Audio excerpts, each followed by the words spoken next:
Sri Chaitanya Charitamrita, translated with commentary by His Divine Grace A.C. Bhaktivedanta Swami Prabhupada. Adi Lila, Chapter 7. Lord Chaitanya in 5 features. Text 129. It is the purpose of the Supreme Personality of Godhead to present Pranava, omkara, as the reservoir of all Vedic knowledge. The words tvam are only a partial explanation of the Vedic knowledge. Purport. Tvam means, translation, you are the same spiritual identity. End translation. Text 130. Pranava, omkara, is the maha-vakya, maha-mantra in the Vedas. Sankaracarya's followers cover this to stress without authority the mantra tvam. Purport. The Mayavite philosophers stress the statements tvam, soham, etc., but they do not stress the real maha-mantra, Pranava omkara. Therefore, because they misrepresent Vedic knowledge, they are the greatest offenders to the lotus feet of the Lord. Sri Chaitanya Mahaprabhu says clearly, Mayavadi Krishna aparadi. Mayavadi philosophers are the greatest offenders to Lord Krishna. Lord Krishna declares, Tanaham dvishata kruran samsareshu naradama shipam yajashram asubam asuriveva yaunishu. Translation.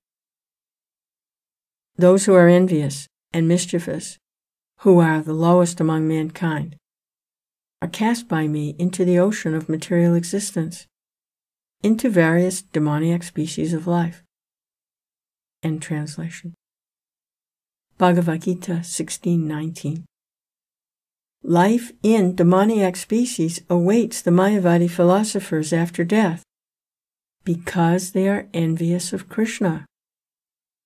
When Krishna says in Bhagavad Gita 9:34, Man mana bhavamad bhakto madhyajimam namaskaro.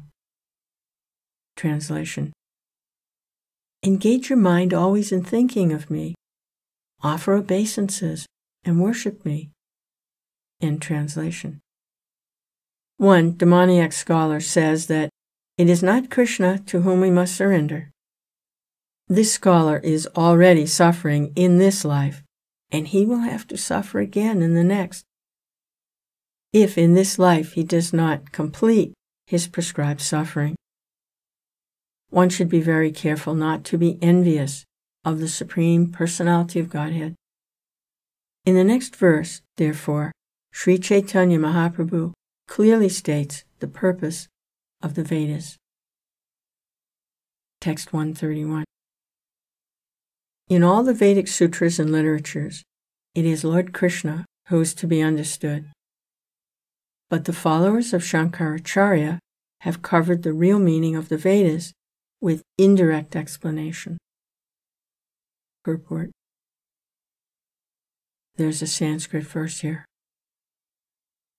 In the Vedic literature, including the Ramayana, Puranas, Mahabharata, from the very beginning, Ado, to the end, Antecha, as well as within the middle, Madhyecha, only Hari, the Supreme Personality of Godhead, is explained. Text 132. The self-evident Vedic literatures are the highest evidence of all. But if these literatures are interpreted, their self-evident nature is lost. Purport. We quote Vedic evidence to support our statements, but if we interpret it according to our own judgment, the authority of the Vedic literature is rendered imperfect or useless. In other words, by interpreting the Vedic version one minimizes the value of Vedic evidence. When one quotes from Vedic literature, it is understood that the quotations are authoritative. How can one bring the authority under his own control? That is a case of principiis obsta. Text 133. The Mayavad school, giving up the real, easily understood meaning of Vedic literature, has introduced indirect meanings based on their imaginative powers to prove their philosophy. Purport. Unfortunately, the Sankarite interpretation has covered almost the entire world. Therefore, there is a great need to present the original, easily understood, natural import of the Vedic literature. We have therefore begun by presenting Bhagavad Gita as it is, and we propose to present all the Vedic literature in terms of the direct meaning of its words. Text 134. When Sri Chaitanya Mahaprabhu thus showed for each and every sutra the defects in Shankaracharya's explanations, all the assembled Mayavadi sannyasis were struck with wonder. Text 135. All the Mayavadi sannyasis said, "Your Holiness, kindly know from us that we actually have no quarrel with your refutation of these meanings, for you have given a clear understanding of the sutras." Text 136. We know that all this word jugglery springs from the imagination of Shankaracharya, and yet because we belong to his sect, we accept it, although it does not satisfy us. Text 137. Now, let us see, the Mayavad sannyasis continued, how well you can describe the sutras in terms of their direct meaning. Hearing this, Lord Chaitanya Mahaprabhu began his direct explanation of the Vedanta Sutra. Text 138. Brahman, who is greater than the greatest, is the Supreme Personality of Godhead. He is full of six opulences, and therefore he is the reservoir of ultimate truth and absolute knowledge. Purport.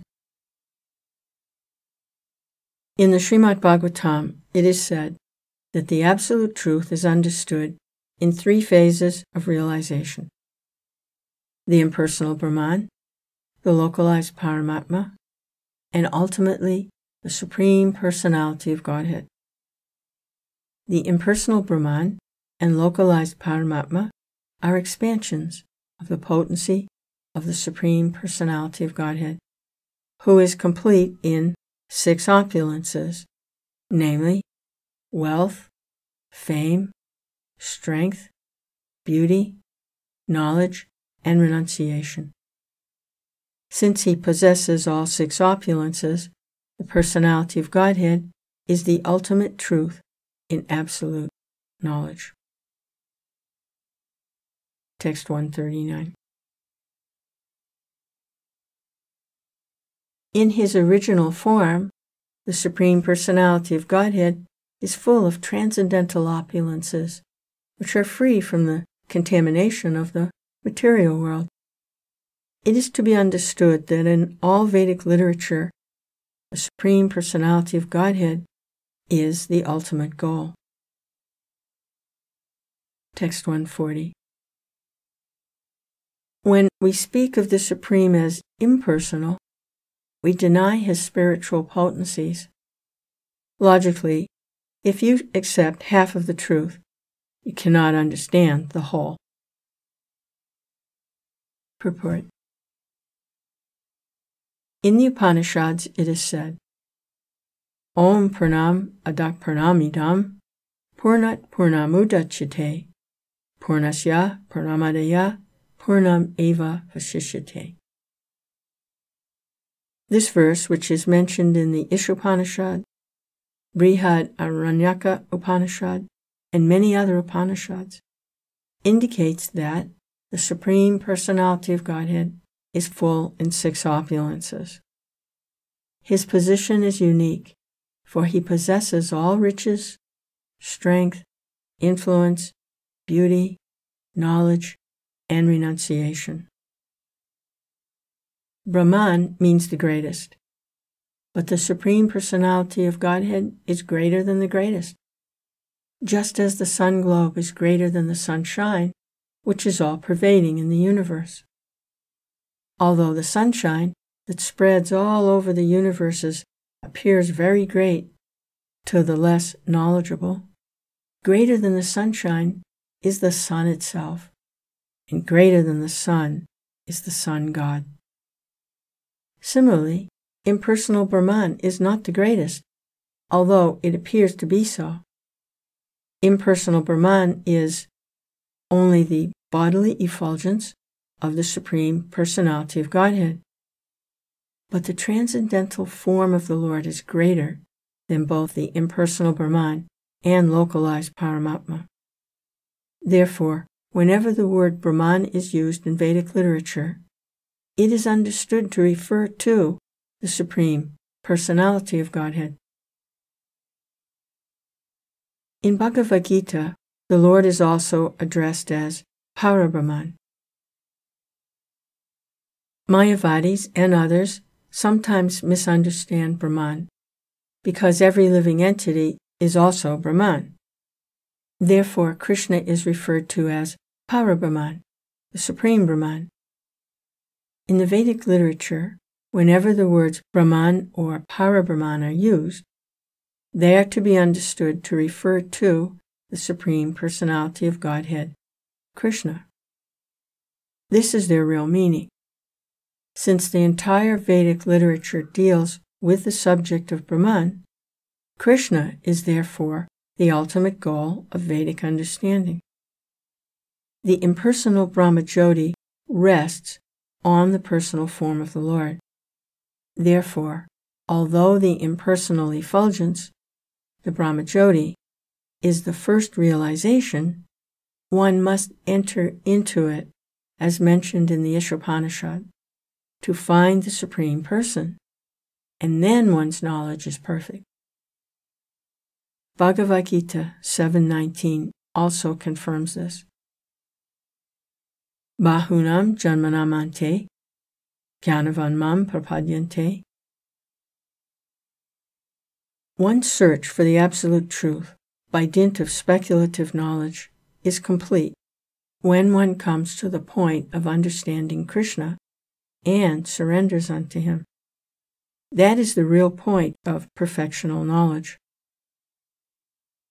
Partial realization of the absolute truth as impersonal Brahman denies the complete opulences of the Lord. This is a hazardous understanding of the absolute truth. Unless one accepts all the features of the absolute truth, namely impersonal Brahman, localized Paramatma, and ultimately the Supreme Personality of Godhead, his knowledge is imperfect. Sripad Ramanujacharya, in his Vedartha Sangraha, says, there's a Sanskrit verse here. He thus indicates that the real absolute identity must be understood in terms of both his knowledge and characteristics. Simply to understand the absolute truth to be full of knowledge is not sufficient. In the Vedic literature, we find the statement, Ya sarvagya sarvavit, which means that the absolute truth knows everything perfectly. But we also learn from the Vedic description, Parasya Shaktir Vividhaya Shruyate, that not only does he know everything, but he also acts accordingly by utilizing his different energies. Thus, to understand that Brahman, the Supreme, is conscious, is not sufficient. One must know how he consciously acts through his different energies. Mayavad philosophy simply informs us of the consciousness of the Absolute Truth, but does not give us information of how he acts with his consciousness. That is the defect of that philosophy.